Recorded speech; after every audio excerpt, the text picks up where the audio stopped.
Minecraft is a game that needs no introduction. With the near limitless creative potential it gives to the player, we've seen all sorts of content made with the game, with the most prominent types as of now being challenge videos, SMPs, hardcore let's plays. Hell, there's even been somewhat of a resurgence of people playing a single world forever. And even I'm giving that an honest try. Take a look around. Got a villager trading room and carrot farm for emeralds, zombie XP farm, bamboo farm connected to a smelting system, sugarcane farm and an ugly flippercarm cup as an easy source of fireworks, a room full of bees so I can wax all the cool copper stuff. Hell, I even went ahead and made a gold farm in this video just because I got the idea to make my creeper farm into a giant trophy. But today, I want to look at what I feel is a forgotten area in the creative scene, the world of adventure maps. These kind of maps transform the normal sandbox experience into a more linear, traditional experience, while also giving the creators a shot at storytelling and game design. Now, did they succeed? Well, that's what I'm gonna figure out. I've collected 3 different adventure maps from 3 different eras. Any rules? Just one, really. The map must be playable in the vanilla game, the only exception being texture packs and any performance mods like Optifine or Sodium. Anyways, let's jump into one of the earliest maps I have, which all happen to be for the same version. Ain't that convenient. The first map we're looking at is Herobrine's Mansion, created by Hypixel. You know, those guys who are making a Minecraft-inspired game before the League of Legends guys came in and fucked it all up because they're League of Legends guys. By the way, congrats on getting the rights to Hytale back. I think you guys have a really good opportunity to invoke the spirit of alpha-beta Minecraft updates. Back to the map. This is obviously inspired by the fake mob Herobrine, who is planning on summoning a wither into the world, and it's up to you and your friends to stop him. Except I'm doing it alone. And my skin uses Alex's model, so for these 3 maps, I am Steve. This map structures itself with a quest system. The first quest is to save this merchant's caravan from a horde of zombies, and since this is pre-1.9, our master strategy is to spam left click like our lives depend on it. After completing that quest, you can trade in mob drops for food, potions, and a powerful armor set. The rest of the quests are unfortunately the exact same thing on repeat, which is boss fights against the Skeleton King, Herobrine's Acolytes, and the big man himself. And all of these fights are extremely mindless. 90% of the time, you'll be spamming the left mouse button on them. Pre-1.9 combat will do that to your bosses, I suppose. If you happen to try this out for yourself, I highly recommend getting some friends, as the bosses will not only feel less like damage sponges, but your inventory will be much easier to manage, as mobs will drop their equipment far more often than the vanilla game. This is mildly annoying because personally with durability systems like this, I want to use up the weakest weapons to ensure they get as much usefulness as possible. But with this much loot thrown at me, I was forced to invert that game plan. The only time the map shakes up the gameplay loop is after the boss fight against Herobrine, where it's revealed that he managed to summon the Wither beforehand, and the final fight commences in the Nether. In this fight, you need to kill Wither skeletons to collect items, which you trade with a villager inside the arena for an overpowered bow to speedrun the range phase of the encounter. After that, it's back to the good old spam left-click strategy. After its defeat, the map leaves us with a cliffhanger, revealing that Herobrine is still alive. Clearly we're supposed to look for the follow-up map, but for the purposes of this video, our experience is over. Back in the day, this was a really cool map, but nowadays, it's extremely basic. The map itself ranges from looking very pretty with the aforementioned mansion, to boring and bland with the crypt. Again, impressive at the time, but nothing really special today. Next up, since this video is planned to release in December, or was before I realized how much working during the holiday sucks and forced me to delay the video, let's take a look at a Christmas themed map. This is Bad Santa, created by Podcrash. Santa has put everyone on the naughty list this year and plans on destroying the Orb of Christmas, which apparently is the reason Christmas happens every year. You know, in the real world we call that capitalism, and if Santa wants to destroy that, then why should I stop him? Then again, that probably wasn't Podcrash's intention when they made this map, and not engaging with the map makes for uninteresting content. We've been enlisted to stop Santa's scheme by a man who calls himself Mr. Nataz. Sounds like a trustworthy fellow to me. Surprisingly enough, this map is structured the same way Herobrine's Mansion was. minus the quest system. In order to reach Santa, the player is tasked with fighting 3 bosses to obtain their key, coincidentally looking like a gold block. And that's not me trying to be funny, that's exactly how the map describes them. The thing with this map is that it's much shorter, so it takes no time at all until you get the hint that something is up, not to mention when you actually get to confront the big red guy, who, instead of attempting to explain the situation in a clear and concise manner, all he tells us is, "So then, hero, why do you ally yourself with Nataz? You do know who he is, I assume?" And because of that, he's now corpse on the floor. We take the orb, and send it to Mr. Nataz. Surprise plot twist, he's actually evil, and is the one who wanted to destroy the orb in the first place. And I can't believe this! If only there was a super subtle hint that he might actually be the bad guy. God, if only Podcrash knew how to tell a story, am I right? So after doing some blind parkour for some reason, we confront Nataz, reclaiming the orb, and saving Christmas once and for all! Santa is still dead. Now, when you strip away the Christmas theme, there's not much of a reason to give this one a try. I mean, the story's not all that interesting, the map relies on zombie spam way too much, and the fact that in order to progress you need to place certain blocks on specific places, while mobs can absolutely sneak up and attempt to disorient you right as you place the block. Not to mention, the map isn't that visually interesting.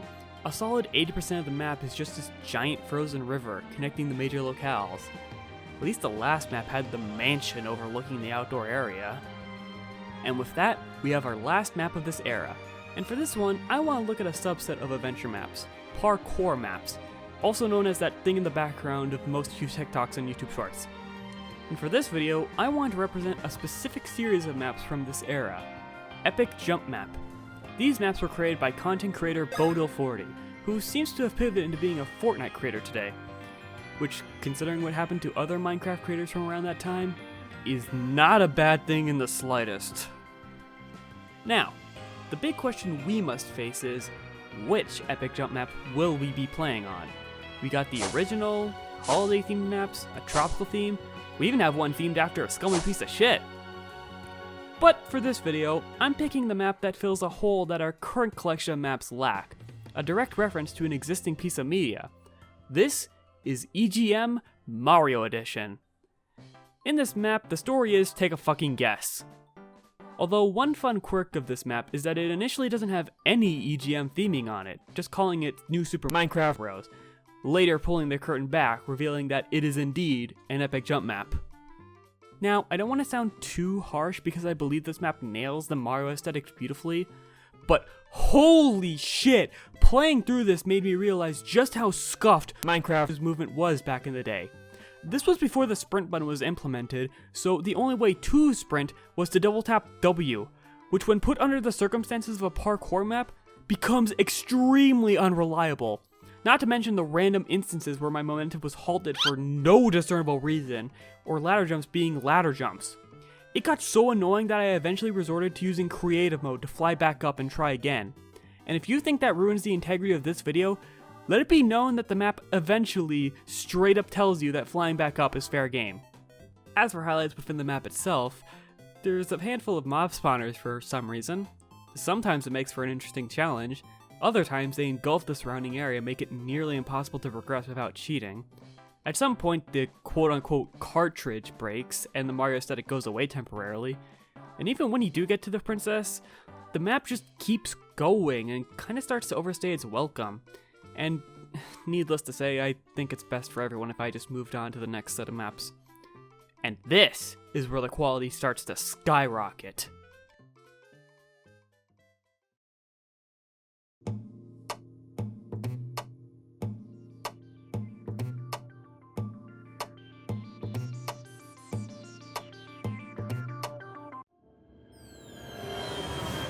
Starting off this new set is probably the most impressive of the bunch.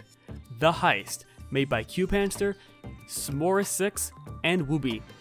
Now, you might be looking at this and wondering why I'm playing an obviously modded version of the game. Well, that's the neat part. I'm not. Believe it or not, this map requires 0 mods whatsoever, and I can't help but wonder just how much time it took to get these custom models and UI textures to work with the vanilla client. Less important is now that we're on a version with the Alex model available, my skin actually functions. No longer am I Steve. Now I've become my own Final Fantasy XIV character. But in an older outfit, because the outfit you see in my 14 videos was made after I got this skin. Oops. But back to the main focus, the heist sees the player tasked with infiltrating an office to steal prototype models of a thing called a game band, which turns out is a real thing you can buy. From what I can tell, it's a bracelet with a USB drive that holds an installation of Minecraft. But in the map, these things are the keys to your heist. Throughout your mission, you'll find prototypes that do things like stunning the security systems, magnetizing you to specific iron blocks, and straight up turning you invisible. Outside of game bands, there are some other mechanics worth mentioning. The experience bar has two functions, showing your battery life as using the various prototypes uses power, and the alarm level, which when filled all the way up, triggers the alarms and sends you straight to jail. The final mechanic is the keycard system. Sometimes you won't be able to hack your way through a door. Instead, you have to find the appropriate keycard first, the whereabouts of which can be found by hacking specific computers. This all comes together to create a completely different game, and the cherry on top of this cake is that there's just straight up voice acting featured. Yeah, throughout the map your navigator will chime in, providing tips. What are you waiting for? Just hug the wall and move towards the receptionist desk. Reacting to your actions. Wait, did you just do that? You could have died there. You must need this money badly. And providing some witty quips. I think whoever's working here is going to be very surprised Monday morning. The voice lines will only play on the first instance of you triggering them, which is a good thing because the further you get into this map, the more the integrity of these mechanics start to reach their limit. So, here's the thing with the alarm level. It will not decay passively. The only way to lower it is to enter a security office and hack a computer that will reset the bar. However, you will only be able to do so once per attempt. This is fine for the early levels since they're fairly small and don't have that many objectives, but when it comes to the later ones, the novelty gets replaced with frustration as you end up repeating the same steps over and over, and seeing the same prison cell over and over. This all consolidates to the final level where the jankiness of these new mechanics are shown in full force, as there's a time limit attached. As it turns out, this whole thing has been a sham. Our navigator actually works for the company, who just wanted a cheap way to test their security systems, and if you were to actually get out, he would be fired immediately. So he begins to manually trigger the alarm, hence the time limit. So after many failed attempts, because the map really wants you to stand in front of the cameras in order to proceed, you find the final prototype, teleportation, allowing you to escape the authorities and ending the map. While I still stand by my opinion that this is one of the most impressive adventure maps, the latter half leaves me with a sour feeling. If you want to give this a try, do your best to be patient with it, lest you end up with the same thoughts as me. Our next map makes an attempt at creating a horror experience, Scary Blocks, created by IJA Minecraft. Usually I don't seek out this kind of thing, but for the purposes of this video, I'm willing to get out of my comfort zone for a bit. In this map, the player, referred to as Alex, finds a mysterious note in their home, warning them not to go into an old laboratory. And because, as a wise man once said, horror is not horror unless someone goes and does something extremely stupid. Alex ignores the warnings and flies over to the lab, crash landing in the process. After getting into contact with their sponsor, they enter the lab, kicking off the map. One thing I gotta compliment right off the bat is the first couple of cutscenes. The camera is a bit janky since it needs the player's POV to work properly, but the fact that it works to begin with is really cool. So once you've entered the lab, the map changes up your inventory a bit, giving you a piece of paper that will teleport you back to your last checkpoint, a wooden sword and pickaxe, 3 slots for specific items obtainable inside the lab, and what is essentially the longfall boots from Portal. Throughout the lab, you'll find these crystals lying around. These can be spent on upgrades, ranging from equipment upgrades, regeneration, and speed upgrades. As a word of advice, is save your crystals to fully upgrade the pickaxe, since you'll be able to open up optional paths to obtain more crystals. In order to progress, you're basically tasked with solving all sorts of puzzles, including ones that utilize special blocks. But that's not all. As I mentioned earlier, this is a horror map, so how well does the map scare you? Yep, it relies on the cheapest method possible, jump scares. So instead of having this feeling of dread, you're left questioning if the mysterious figure standing at the end of the hall is gonna go boo at you. Not to mention when you have to actually engage in combat, the map spams the shit out of sound effects in another poor attempt to scare you. Not helping is the obvious day sky every time you look up. It's a shame that the horror side of things is so lame considering how great the rest of the map is. The new mechanics work well but don't attempt to push them beyond the limits of what Minecraft can handle, the puzzles are fun to solve, and the story is pretty cool. Alex's sponsor is a fun character, not really caring about their well-being, only wanting to get money so that he can replace his now crashed plane. Along the way, you'll discover notes scattered throughout the lab, written by someone called A. Mayer. They discover that this place has a time machine, however, using it slowly transforms the user into the monsters you encounter. And as you find more notes, the identity of this A. Mayer begins to become an intriguing factor, as one of their notes says that they will send a note to the past, warning their past self to avoid the lab. Similar to the note Alex found in their home. And if you couldn't pick up what the map was putting down, the last note reveals that their full name is Alex Mayer. In that same note, it explains how the machine itself is going haywire, sucking in objects, including Mayer's notes, and sending them throughout time, so it's up to you to shut it down for good. Once you manage to do that, the map ends with a shot of one of the monsters, which looks oddly familiar to Alex. You know, if you haven't still caught on to what the map is trying to tell you. Elytras are so damn cool, man. Just being able to fly over everything is so damn fun. So it's no surprise that someone would make a map built around this mechanic. Thus, we come to our final map from this era, Terra Swoop Force, created by Nox Crew. This map sees you and your friends as new hires at the Geodescent Labs, tasked with retrieving a boar drill at the center of the Earth which was lost 30 years ago. To do this, we're provided with a flight suit, which should be able to handle the heat of the Earth's core. Once suited up, it's time to make your way down the Earth, flying through 3 different levels, with this bangin' tune playing in the background. Now you might be looking at this and wondering, what's exactly stopping me from just walking through these tunnels? Well, as it turns out, these damn suits must have some fragile-ass components inside them, because the moment you touch the ground, the suit violently explodes! As well as putting a custom death message into chat. And there's no shortage of these things. It took me a while before I started getting repeats. Now, I can't keep talking about this map without mentioning how goddamn beautiful it looks. From the opening area to all 3 tunnels, not only does it make use of custom textures and models like the last 2 maps, but it also makes excellent use of the default block palette. Even the most obscure areas have all sorts of tiny details. But a part of me kinda wishes they toned down the small details, because that 3rd level is a bastard. For context, going through the intro sequence in the first 2 levels took me about 20 minutes. But the 3rd level alone took me nearly an hour. And I blame this stupid fucking Reaper and his tiny ass mouth that you need to glide through. Or his eyes if you're feeling extra suicidal. Getting a run where you manage to get past him and not immediately crashing during his section, or the section right after, is so damn tedious. That being said, it actually took a while before I actually started getting annoyed. It was only after about 50 or so deaths when it got to that point. Just goes to show how fun the Elytra really is, as well as how well put together the whole map is. Hell, it might have even been better if I played this with a group. I can only imagine how entertaining it would be to see a friend crash into a wall as their body gets engulfed in these exaggerated explosions. Anyways, after a multitude of deaths, for me it was 92, you finally encounter the drill, discovering that one of the pilots is somehow still alive. Despite what 30 years of solitude would do to someone's mental state, we fulfill his request to try the suit on. Once he equips it, he wastes no time showcasing how insane he's become, hallucinating tunnel pirates taking pieces of the Earth's core and eating them, and proceeds to launch himself into the core to take a bite for himself. Needless to say, he burns up into the core and causes the entire map to blow up, thus ending Terra Swoop Force. As you can tell, this era of maps is a far cry from the earlier maps, going from basic chat messages and signs to convey the story, to full-fledged cutscenes, and even creating unique mechanics. But the main thing unifying these 3 maps is voice acting and elevators.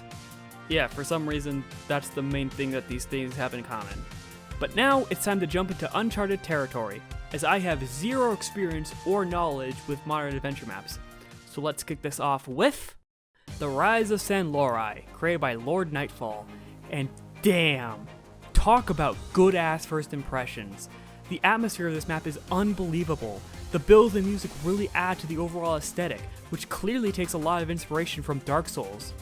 But the Dark Souls influence doesn't stop there, as there are these bonfire-like shrines acting as respawn locations. Bosses are behind gray glass panes to resemble fog gates, and the story seems to take similar cues from the series by placing you in a fantasy setting in an almost apocalyptic state. It's crazy just how quickly this map hooked me in. Then again, that could just be because I'm a sucker for the fantasy aesthetic. Unfortunately, that's where most of my compliments end, as my motivation to complete the map plummets down to the deepest pits of hell, and it's all thanks to the first boss, Maleficar Reese. Making the first boss a modified evoker of all things has got to be one of the most insane decisions you could possibly make, and it's only made worse if you manage to burn through the golden apples the game throws at you, leaving you with no healing option. This would be like if Dark Souls made Estus flags a non-renewable resource. Now, this would be a moot point since the map literally tells you that shrines reset items, but I'm not sure what that's supposed to mean since it doesn't seem to do anything to my inventory, and the chests I checked didn't have their items refilled. The only exception being the one in the boss's arena, but that one only has honey bottles, which don't seem to do anything useful. Even after learning that you need to kill the Vexes that the boss spawns to make them take more damage, it's still a pain in the ass because Vexes are one of the most annoying mobs to fight in this game.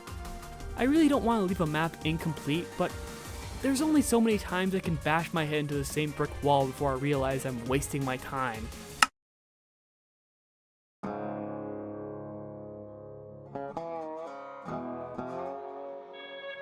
After going through 2 maps putting him in a bad mood back to back, Curb was feeling uncertain if the adventure maps were all they were cracked up to be. But that would change quickly with Doom and Bullets, created by Minecraft Oddworld.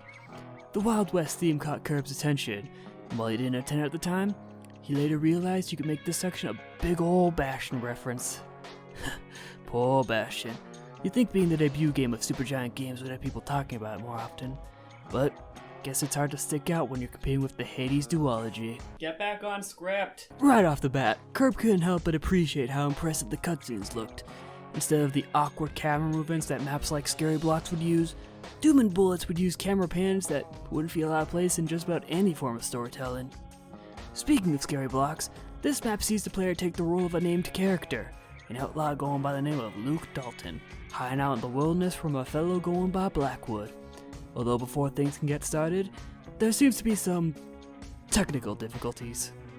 Guys, I think I forgot to install Source.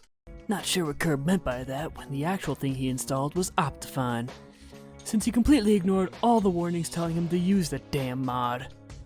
Another thing Curb took a liking to was the gunplay.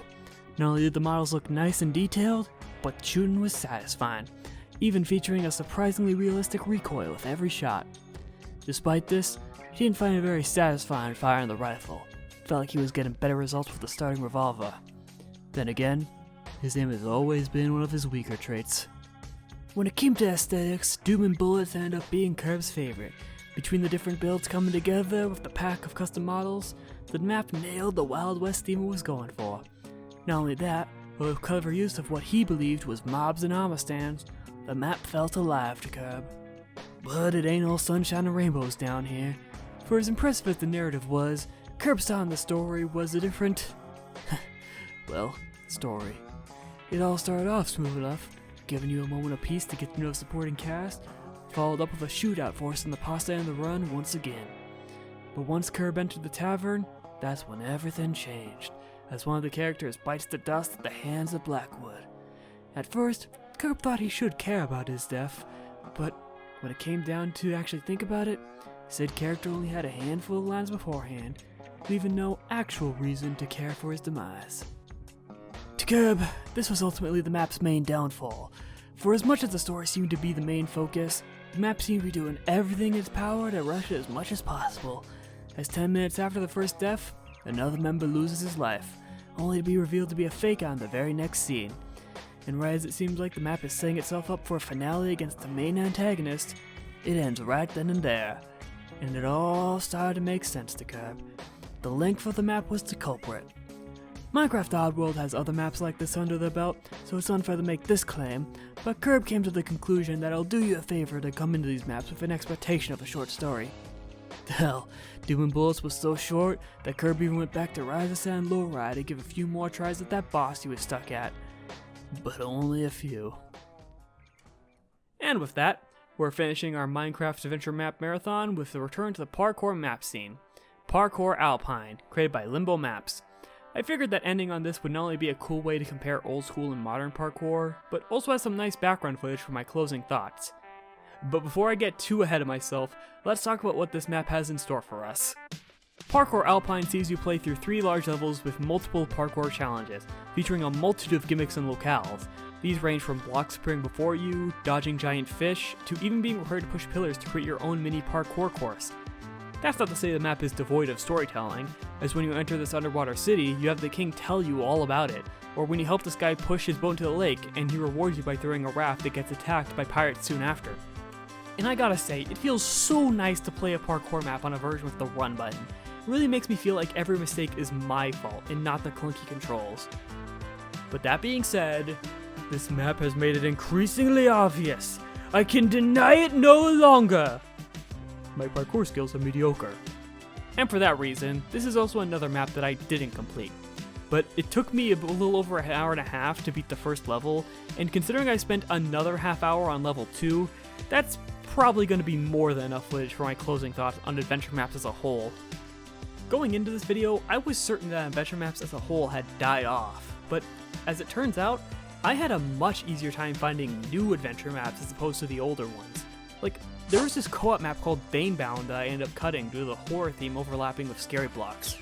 The truth of the matter here isn't that people don't make adventure maps anymore, it's just that Minecraft YouTubers don't make videos about them anymore, which is a shame.